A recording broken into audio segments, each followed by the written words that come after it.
Hello everyone, my name is Ronex, and today we're going to be talking about shield pressure, how to properly option select around your opponent's best options out of shield, and how to just have good option coverage effectively whenever you're putting pressure on your opponent in general. With that out of the way, let's go ahead and get right into it. To start things off, let's go ahead and hop into the basics. First thing I want to talk about is option coverage on shield. So anytime you are ever approaching any matchup with Ken, one of the main things I've always focused on is what my opponent's options are out of shield and how can I cover the how can I cover as many as possible. Okay, the main options out of shield most opponents have, that's their best option, is jumping out of shield and up B out of shield. Obviously, there's also roll in, which roll in is obviously always covered by auto turn, and then of course spot dodge.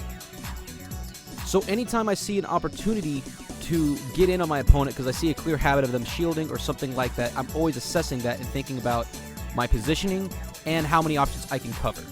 Let's go ahead and paint some scenarios. One of the most common setups that a lot of Kens like to go for when they want to set up pressure when they land a nair is they immediately want to go into down tilt, which can work, but optimally it's better to go into up tilt, and here's why. Anytime you land nair on block and go into down tilt, your opponent has the ability to mash, jump out of shield, and get a whiff punish or to simply get past you. If they roll, sure, you can catch them with auto turn, and so if they drop shield or even have try to do certain Upbeats out of shield, you can interrupt it, but it's not consistent.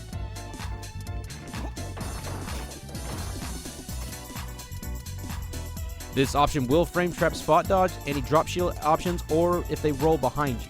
But if they roll away, you could also react by dashing forward. But optimally, if you're playing an opponent that is aware of the matchup, they will take advantage of this.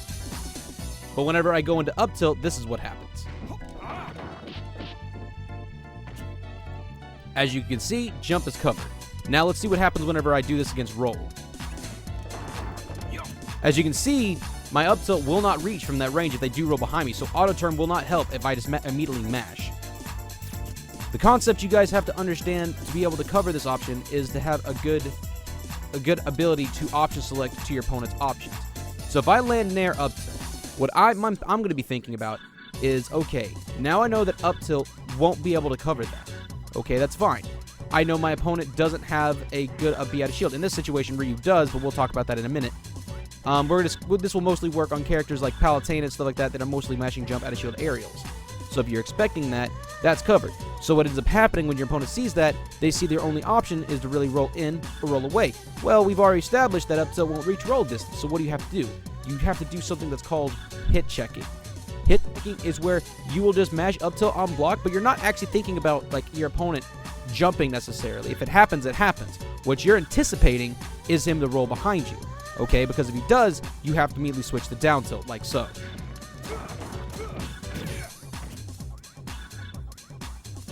So there's two things you have to anticipate at that point because you know what you're covering. Roll in and roll away. So what you do is you just simply go for up tilt on block, hit check to see what they're going to do. You naturally know that spot dodge, jump is naturally covered. And if they roll in, you can either react with a down smash, like down tilt like I showed before, or you can simply, if they roll away, you can dash walk forward.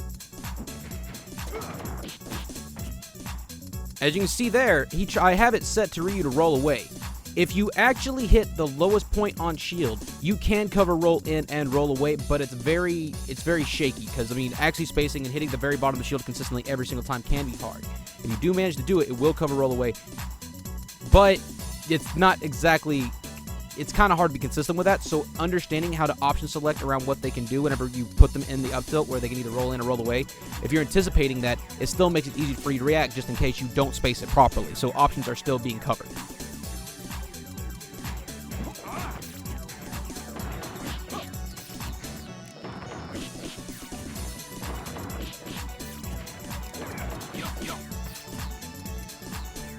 This is what it looks like when I space nair at the very bottom of the shield and I go into up tilt when they roll in as well.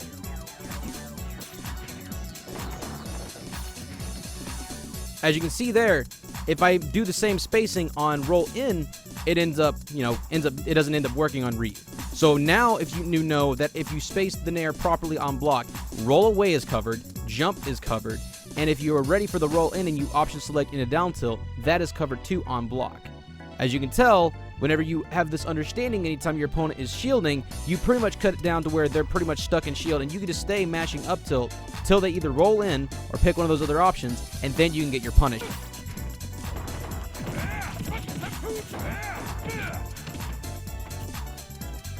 So if you want to get a little more flashy with it, you can opt, instead of going for down tilt, going into down smash, which has a lot of really good setups into it, which is going to take me to one of my next main talking points, which is something I haven't really talked about before in a while, which is mid-range block pressure. I've talked about this on stream before, but I've not brought it to the channel. So the first thing I want to talk about is some of the best shield poke and shield break setups that we have as well. I'm going to talk about the ones that are not mostly known, that are not out there as much or talked about as much, and it's mostly it's going to be talking about hard up tilt. Okay, so with hard up tilt, the thing is it has the most stun out besides like down smash when it comes to canceling into things like crescent kick and roundhouse. As I've said in previous videos, hard up tilt heavy roundhouse is a guaranteed block streak. It's same thing with down smash heavy roundhouse. But the thing is about this is if you're dealing with someone who has, you know, full shield, unless you get that first hit on block, you're guaranteed to normally, like, you know, it's not going to get the punish. They're going to be getting pushed away and possibly get the punish on you. So I was thinking, how can I cover more options than just focusing on, like, you know, getting a shield break? What about shield pokes? And what I found was actually that if you do hard up tilt heavy crescent kick, it's one, it's safe, and two, if they mash anything out of shield, jump, roll back, spot dodge, or upbeat out of shield, they were guaranteed to get poke. This is for rolling forward. This is for rolling back.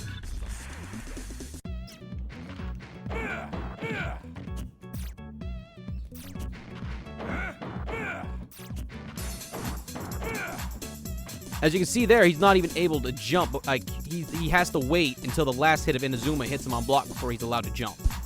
So that can be punished. Because if you were to, like, see that he's mashing that, you can immediately go into roundhouse, and then you'd be able to punish that. Here's for spot dodge.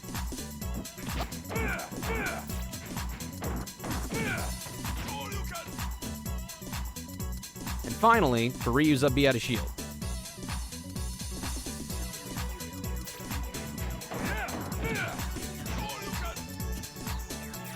As you can see here, it also works on one of the best upbeats in the game, which is Lucina's upbeat. The thing is, it doesn't actually shield poke her. What ends up happening, it ends up making her buffer her up B outside of range to where it ends up whiffing right in front of her. So now she's wide open to be punished. I know you guys will find this just as satisfying as I did whenever I did this to Bowser, but it also works on his up B as well. Except it shield pokes. As you can see, hard up tilt is just an amazing tool. Like, if you ever land it against, like, bigger opponents like Bowser, you can just go into hard roundhouse afterwards, and you can get the poke or crescent kick. It's really up to what you really want. But the big thing you have to understand whenever, like, it comes to landing on shield with Nair, whenever it comes to characters like Bowser, is you have to make sure you're landing low and compact on the ground, which is why it's best to do it from a short hop like so and fast fall, okay? By space and hit the up tilt right, like where you see Bowser's hand at.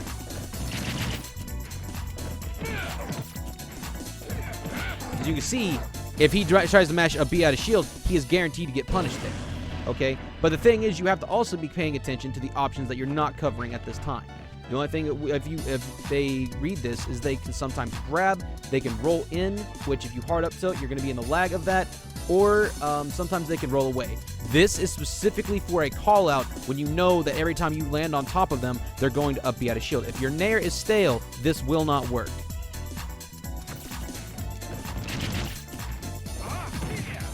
As you can see, this also works with down smash. Down smash is also, technically the hitbox on down smash comes out faster, but the iframes on hard up tilt comes out frame 4. And the hitbox comes out later on. So, as you can see, you can literally use both these moves to call out and pressure whenever your opponent is shielding and you know they're constantly mashing up B out of shield, even if they're good options.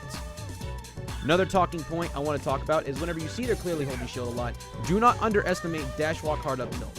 This right here is one of your best approaches because if they try to jump, you naturally will catch them. And if you know they're going to hold shield because you're conditioning with saying things like Hadouken hover, you can dash walk in and immediately set up.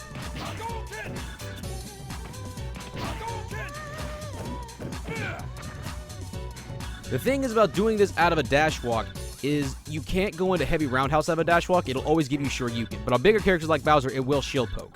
So what you'd want to go for, now that you know that dash walk, hard up tilt, and the heavy crescent kick can do what it does now I want to see you guys start using that more. Another thing you don't want to sleep on is simply tomahawking in front of your opponent. Like, one thing that you can do is, like, a lot of people always expect a nair. Sometimes you can just simply do something like cross up, fall in front of them, and then just cross them up with something like down smash or hard up tilt. Now, the thing is after you've managed to do this, like, just think about what happens if they don't mash anything out of shield, right? Now you know what you're covering. If they don't mash anything out of shield, the heavy Inazuma form of crescent kick is the safer form.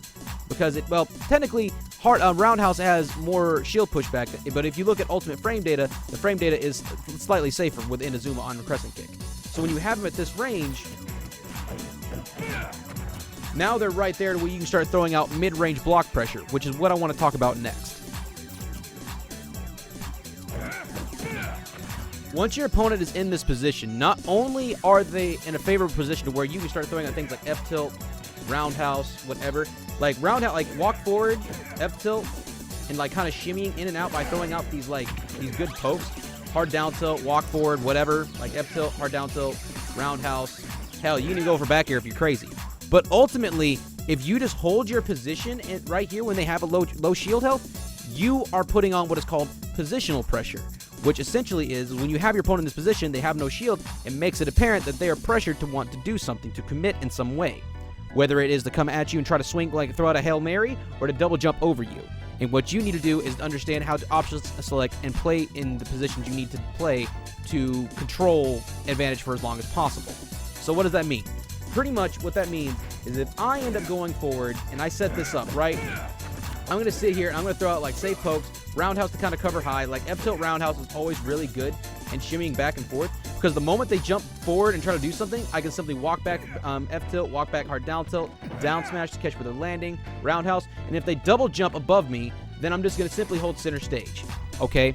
Because then what ends up happening, as long as I end up playing this position properly, my opponent only has two options. They can either land on top of me, or they can go to ledge, which I will option select around. If they end up going to ledge, I end up going back to putting them in the corner, which is what I want to do, and I end up flow charting back to what I'm doing here, and how I'm putting on pressure whenever I see them shielding, and like whenever I'm in neutral and stuff like that as well, which we'll talk about.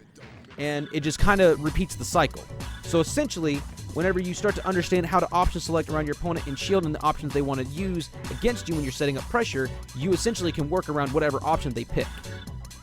One of the most important things I really want you guys to take from this video is understanding how important it is to position yourself once you put your opponent in hit stun. So out of this setup here, when I set him up into Inazuma, it is guaranteed to set him into a tech chase. So this is a perfect opportunity to use dash walking to set myself up to cut him off from center stage.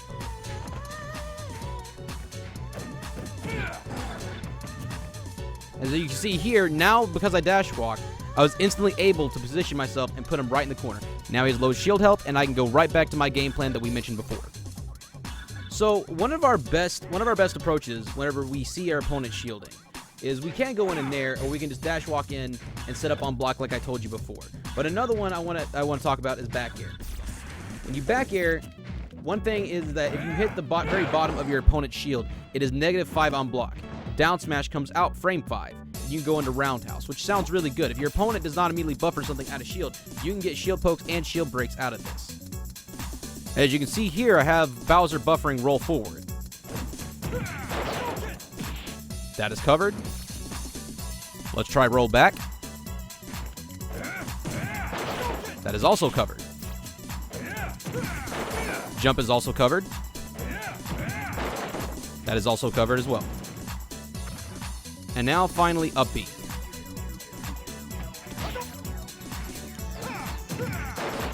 As you can see, if I hit the bottom of his shield when I fast fall my back air, that is safe and will cover those options.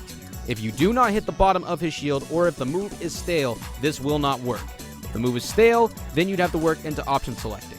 What you do is you'd end up hit checking, which hit checking is simply, I would do something like back air, up tilt once to see what happens. If I see them roll, I would then buffer a down tilt, and if I saw him roll away, I would dash forward. So the up tilt isn't even meant to necessarily connect unless it does connect. It's mostly to throw out to kind of like check to see if he's going to roll. And if, as long as I'm not mashing, it makes it easier for me to react whenever he does roll in or roll away. You can also just do dash walk hard up tilt into crescent kick and not do the Inazuma, and it still will be able to be safe enough on block to where they cannot mash up Bs out of shield. As you can see here, you can immediately throw out a down smash, you can jump down air, you can do whatever you want at that point and get a very meaty punish because you know they're mashing an out of shield option. Waiting is one of the best mix-ups when you're setting up this kind of pressure. Let's see what happens when I do this to Lucina. Same thing, whiffs right in front of me.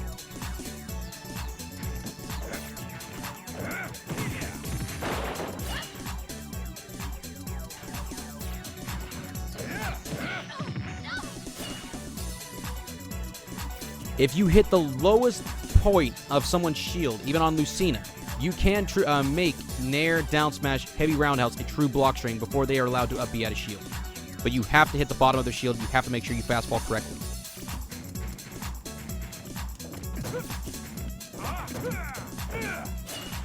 And as you can tell, that almost shield broke.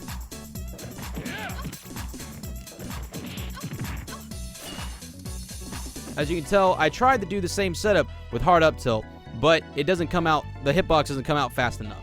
But instead, what you end up getting is a shield poke like that into being able to hard up tilt into roundhouse. But will it cover jump?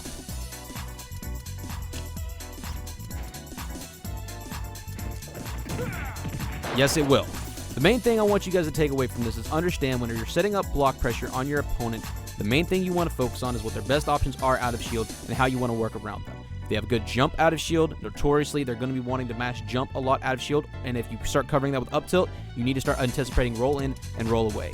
If you have a good up B out of shield, you want to focus on having good mid-range block pressure and understand how to pretty much box at mid-range with things like forward tilt, down smash, and all things like down smash, heavy crescent kick or light crescent kick, hard up tilt, all the setups I talked about before, and it'll help you play around, and not only play around, also be able to bait your opponent for mashing out these options and finding your resets and finding your punishes.